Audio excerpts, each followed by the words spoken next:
冰箱门又被拉开了。我站在卧室门口，透过门缝看着。亲家母李秀芳弯着腰，把我刚买的排骨整整齐齐地往她带来的保温袋里塞。这已经是本周第3次了。周一来拿了2只鸡，周三搬走了1箱牛奶，今天周五轮到排骨了。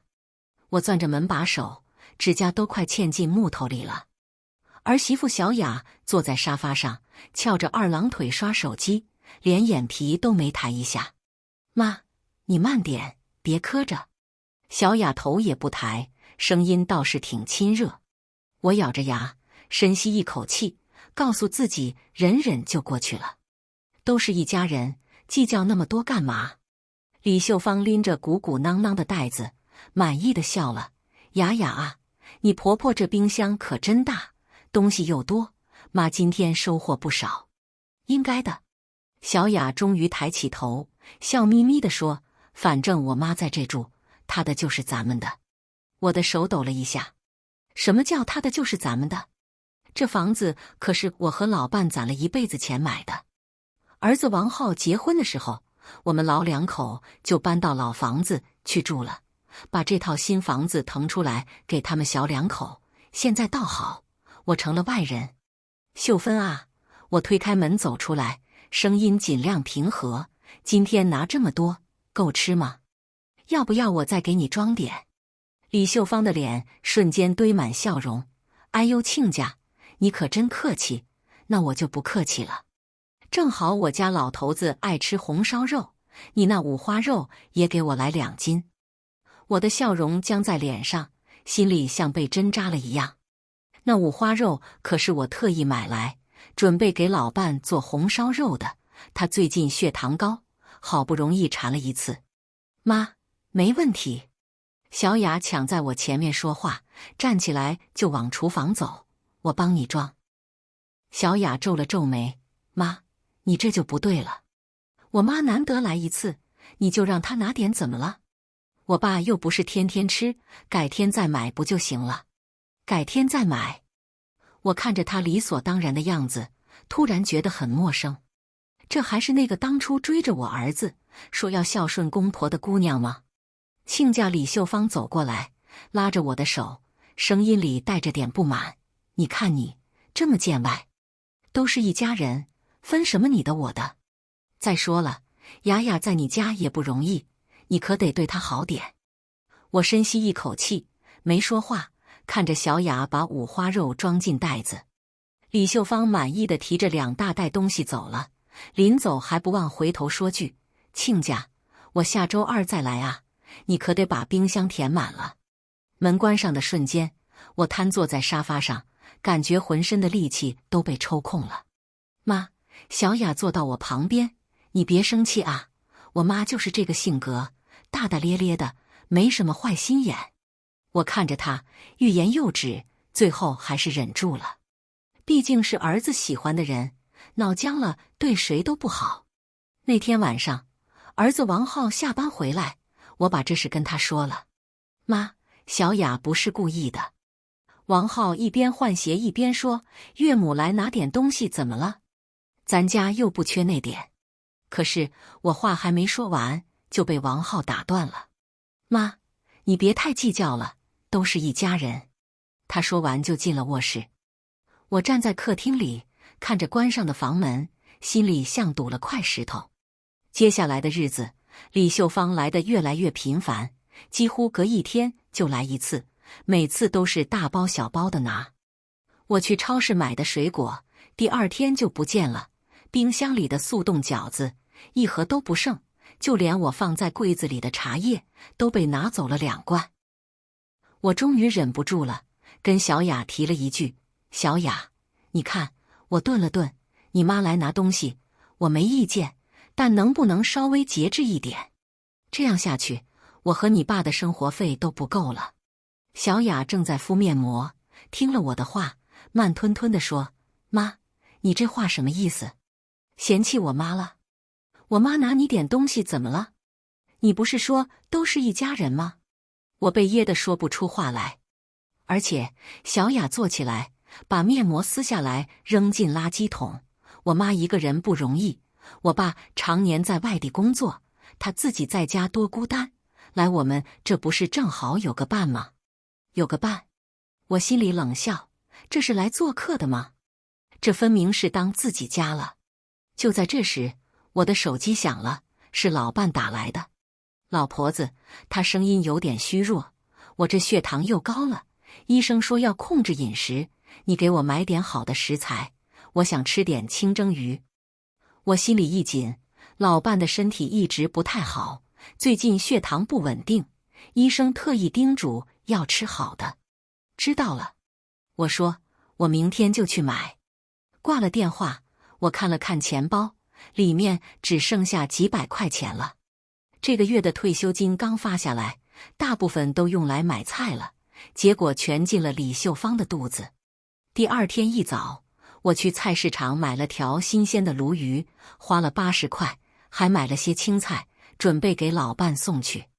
刚走到小区门口，就看见李秀芳提着个大袋子从我家楼道里出来。亲家，她看到我，笑得眼睛都眯成了缝。你可真会买啊！我刚才看冰箱里没什么东西，正好你回来了，帮我把这鱼拿回去吧，我今天就不上去了。什么鱼？我愣住了，我的手抖了，那是给我老伴买的，他身体不好，医生让吃清淡的。李秀芳的脸色变了，什么你老伴？亲家，你这就不对了，怎么能厚此薄彼呢？我也是长辈，凭什么你老伴能吃，我就不能吃？我深吸一口气，努力压下心里的火。李秀芳，那鱼是我专门给老伴买的，他身体不好。你要吃，我改天再给你买一条。改天。李秀芳的声音尖利起来，你就是舍不得给我，看不起我，对不对？周围的邻居都停下来看，指指点点的。我的脸涨得通红。算了，我咬着牙说，你拿去吧。李秀芳这才满意的走了。我站在原地，眼泪差点掉下来。那天晚上，我给老伴送去了2碗白粥和1碟咸菜。老伴看着碗，叹了口气，没说话。我转过身，眼泪终于掉了下来。就在我以为日子会这样一直过下去的时候，更过分的事发生了。那天下午，我去老房子收拾东西，回来的时候，看见小雅正在跟锁匠说话。妈，你回来了。小雅看到我，笑着说，我正好要跟你说，我想给我妈配把钥匙。什么？我愣住了。配把钥匙啊？小雅理所当然地说，我妈最近来的勤，每次都要等我回来开门，多麻烦。有了钥匙，她想什么时候来就什么时候来。我的脑子嗡的一声，像被雷劈了一样。不行，我脱口而出，这是我和你爸的房子。我努力让自己的声音听起来平静，配钥匙这么大的事，你怎么能不跟我商量？妈，你这话什么意思？小雅的声音拔高了，嫌弃我妈了是不是？我告诉你，我妈对我多好，我嫁到你们家，她天天担心我受委屈，现在她想来看看我，你都不让，你什么意思？我不是那个意思。我解释，只是配钥匙这事太突然了。突然什么突然？小雅叉着腰，我早就想配了，只是一直没来得及。今天正好有空，就把事办了。她转向锁匠，师傅，你继续吧。等等，我冲过去拦住锁匠，这钥匙不能配。小雅瞪着我，妈，你到底什么意思？我今天就要配，你拦不住。就在我们僵持的时候，王浩回来了。怎么了？他看着我们，脸色不太好。你问你妈。小雅指着我，她不让我给我妈配钥匙，这是什么意思？看不起我妈是不是？王浩皱了皱眉，妈，配个钥匙而已，你至于吗？我看着儿子，心里像被刀割了一样。你们有没有想过，这房子是我和你爸的？配钥匙这么大的事，连问都不问一声，就直接动手，那又怎么样？小雅冷笑一声，这房子迟早是我们的，我给我妈配个钥匙怎么了？这话像一盆冷水浇在我头上，我浑身发冷。行，我深吸一口气，你们要配就配吧，反正我说了也不算。说完，我转身就走。我的脚步顿了一下，连他妹妹都要配，这还是我的家吗？我坐在楼下的长椅上，掏出手机，给老伴打了个电话。喂，老伴的声音传来，我哽咽着说不出话来。怎么了？他着急地问，是不是出什么事了？没事，我擦了擦眼泪，就是想你了。老伴沉默了一会，是不是小雅他们又欺负你了？没有，我不想让他担心。你别骗我。老伴叹了口气，我认识你这么多年，什么时候听过你这么委屈的声音？我终于忍不住，把这些天的事一五一十地告诉了他。老伴听完，沉默了很久，才说：“老婆子，你太软弱了。”我愣住了，他们这样对你，你还一味的忍让？老伴的声音很沉，人善被人欺，你越是退让，他们越是得寸进尺。可是我小声说，那是浩儿喜欢的人，我不想让他为难。我的眼泪又掉下来了。听我说，老伴的声音严肃起来，这是不能再忍了，你得让他们知道，你不是好欺负的。可是怎么做？我有点慌。明天我就回去。老伴说，咱们好好教训教训他们。第二天，老伴真的回来了。我去车站接他，看到他消瘦的样子，心里一阵难受。老头子，你身体没事？他摆摆手，走，回家。回到家，小雅正在客厅里看电视，看到老伴回来，愣了一下。爸，你怎么回来了？我回自己家，还需要理由吗？老伴冷冷地说。小雅的脸色变了，没接话，低头继续看电视。老伴走到冰箱前，打开看了看，里面空空荡荡的，只剩下几个鸡蛋。冰箱呢？他转过头看着我，我低下头没说话。小雅在旁边说：“爸，您这是什么意思？冰箱里的东西，我妈拿去吃了，怎么了？都是一家人，您这么计较，不怕别人笑话吗？”正说着，门铃响了，是李秀芳来了。哎呦，亲家！他看到老伴，笑着说：“你回来了，正好，我今天来拿点。”话还没说完，就被老伴打断了。拿什么拿？老伴走到门口，挡住李秀芳。李秀芳，你是不是太过分了？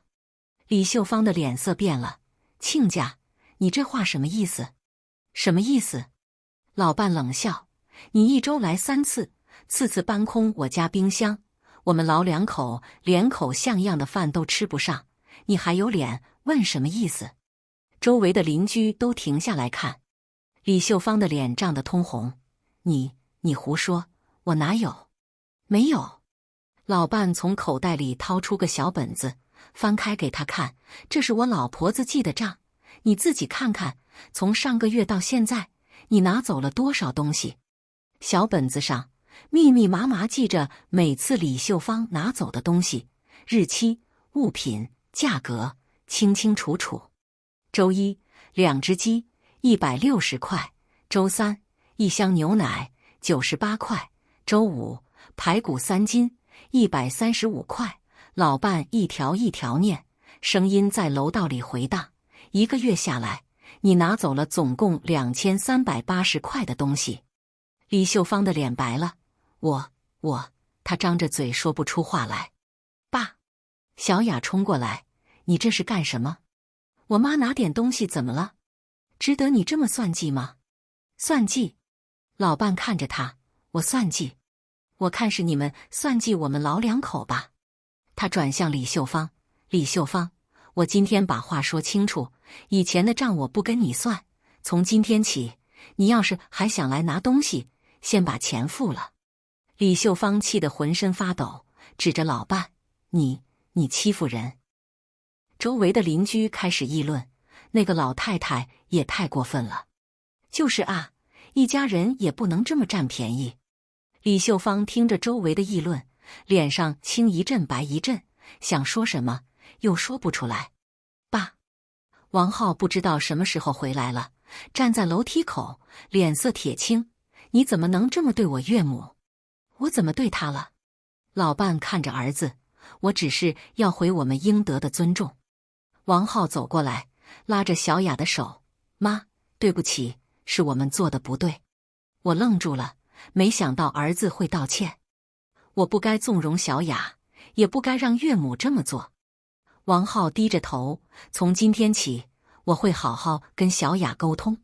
小雅看着王浩，眼泪掉下来。老公，他想说什么，又咽了回去。李秀芳看着这一幕，灰溜溜的走了，连袋子都没拿。晚上，一家人坐在一起吃饭，气氛有点尴尬。妈，王浩夹了块肉给我，对不起，是我不好，以前总让你受委屈。我看着儿子，眼眶有点红，没事，知道就好。我点点头，没说话。有些话说出来就好。老伴在旁边说，以后好好过日子，一家人和和气气的，但是该有的原则不能丢。他对王浩说，我明天就把配的钥匙收回来。小雅张了张嘴，最后还是点了点头。吃完饭，我收拾碗筷，老伴走过来帮忙。怎么样？他小声问，感觉好点了吗？我看着他，笑了，好多了，谢谢你。